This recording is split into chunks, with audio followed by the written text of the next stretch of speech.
सभी दोस्तों और सहेलियों को मेरा नमस्कार। आज है रविवार, तो मैंने सोचा कि आज आप थोड़ी फुर्सत में होंगे, इसलिए आपसे कुछ गपशप करना चाहती हूँ। आज मेरे मन में एक सवाल आ रहा है जो मैं आपसे पूछना चाहती हूँ। क्या आप जानते हैं कि बच्चे सीखते कैसे हैं? आप सोचेंगे ये भी भला कैसा सवाल है। स्कूल में जैसे जैसे शिक्षक पढ़ाते हैं वैसे वैसे बच्चे सीखते जाते हैं। अच्छा ठीक है। अब मेरा आप लोगों से दूसरा सवाल कि बच्चा कब से सीखने लगता है? शायद आप लोगों में से बहुत से लोगों का जवाब होगा कि जब से वो स्कूल जाने लगता है। तो यहाँ पर मैं आपको बताना चाहूँगी कि मैंने एक ज़रूरी बात जानी है जो आपको भी ज़रूर जाननी चाहिए कि शिशु के जन्म के तुरंत बाद से ही सीखने की शुरुआत होती है। शिशु पहले ही महीने में सीखता है और ये समझने लगता है कि मुझे भूख लगती है।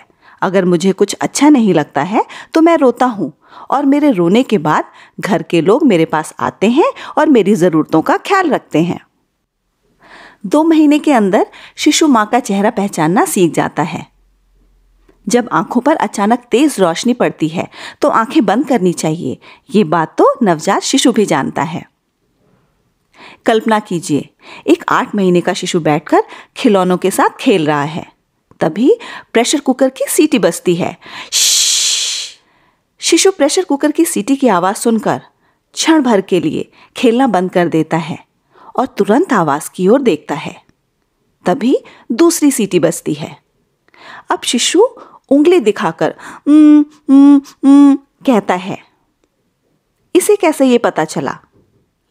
ये सवाल पास में ही बैठी हुई और सब्जी साफ करती हुई माँ के मन में भी आता है कि शिशु को कैसे पता चलता है। शायद पहले कभी जब कुकर की सीटी बजी होगी तो माँ ने कहा होगा, तनु बेटा तेरा खाना अब बन रहा है। फिर कुछ देर बाद कुकर से निकालकर दाल चावल उसे खिलाए होंगे।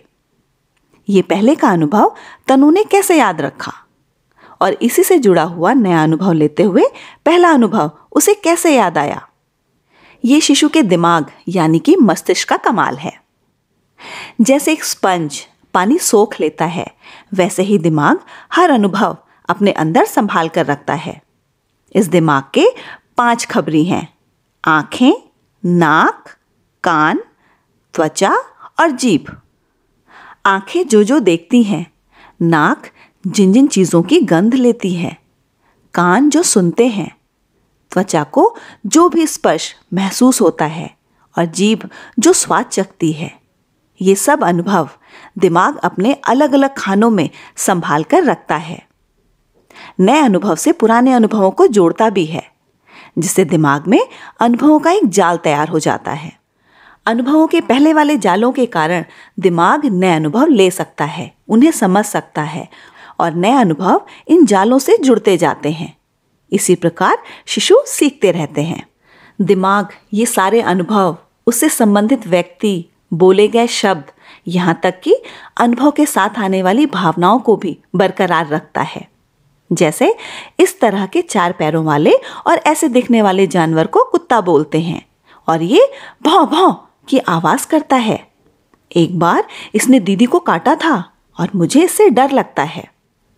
बच्चे जन्म से सीखना शुरू करते हैं। बच्चे अपनी 5 इंद्रियों से अनुभव लेते हैं और सीखते हैं। बच्चों के माता पिता और अभिभावक के रूप में हम एक महत्वपूर्ण बात याद रखनी चाहिए। बच्चे अपने मन से किए जाने वाले कार्यों से, उनसे पूछे हुए सवालों के कारण जो बातचीत होती है, उससे सबसे अधिक सीखते हैं, क्योंकि ये खुद उनकी मर्जी से होता है। आइए एक उदाहरण लेते हैं। तनु की माँ कपड़े सुखाने के लिए आंगन में आती है तो देखती है कि 5 वर्ष की तनु पेड़ पर चढ़ने की कोशिश कर रही है और पहली टहनी तक लगभग पहुंच भी गई है। ये देखकर तनु की माँ बड़बड़ाते हुए बोल पड़ी, क्या करूं मैं इस लड़की का?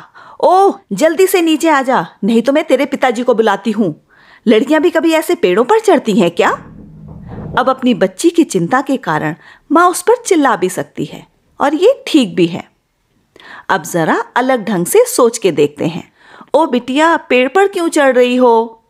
बिटिया कहती है, मुझे वो देखना है, माँ ने पूछा। क्या देखना है? फिर बिटिया ने जवाब दिया। वो उस पर की टहनी पर जो है, माँ ने पूछा। घोंसला? अब क्योंकि टहनी ज्यादा ऊंची नहीं होती है तो माँ अंदाजा लगा सकती है कि बच्ची क्या देखना चाहती है। वो पिताजी को बुलाती है। पिताजी भी बेटी के पीछे से पेड़ पर चढ़कर उसे दूर से घोंसला दिखाते हैं। उसे हाथ नहीं लगाना, पंछी को वो बिल्कुल भी अच्छा नहीं लगता है, ये भी बताते हैं। संभल कर नीचे कैसे उतरना है ये भी सिखाते हैं। उसके बाद तो पूछो ही मत, तनु इसी विषय से दिन भर घिरी रहती है। रात का खाना खाते हुए, दोस्तों के साथ खेलते हुए उसी की बातें होती हैं। आंगन में कोयले के घोंसले का चित्र भी बना देती है। जब तनु लिखना सीख जाएगी तो लिखकर भी अपना अनुभव बता पाएगी। माता पिता उसे समझाते हैं कि ऐसी चीजें अकेले नहीं करना है, मदद की जरूरत पड़े तो कोई बड़े व्यक्ति का आसपास होना जरूरी होता है। अब देखिए कैसे तनु ने जो कार्य शुरू किया उसमें उसके माता पिता ने भी भाग लिया, जिसके कारण कई सारे अनुभव तनु के दिमाग में जमा हो गए। कुछ नया कर सकने का एहसास, उससे मिली खुशी और आत्मविश्वास, ये भावनाएं भी उसका दिमाग संभाल कर रखने वाला है। दिन भर बच्चे सवाल पूछते हैं, बातें करते हैं, कार्य करते हैं, अपना बताते हैं, आसपास की कई सारी चीजें दिखाते हैं। ये सब हमारे लिए अवसर हैं। इन सभी अवसरों को पहचानने के लिए हमें बच्चों से बातें करनी चाहिए, उन्हें अनुभव लेने में मदद करनी चाहिए। आपको भेजा हुआ वीडियो दिखाकर जब आप अपने बच्चे को कार्य करने में मदद करते हैं, उनसे खेलते हैं, कहानी सुनाते हैं या बातें करते हैं, तब आप अपने बच्चे के सवालों से घिरे हुए दिमाग को हल्का करने में मदद करते हैं, उसे और आगे का सीखने के लिए तैयार करते हैं। इसी के साथ मैं आज की चर्चा को विराम देती हूँ। ऐसे ही और एक विषय पर बातचीत करने के लिए अगले रविवार को फिर से मिलते हैं। आप सभी को धन्यवाद और शुक्रिया।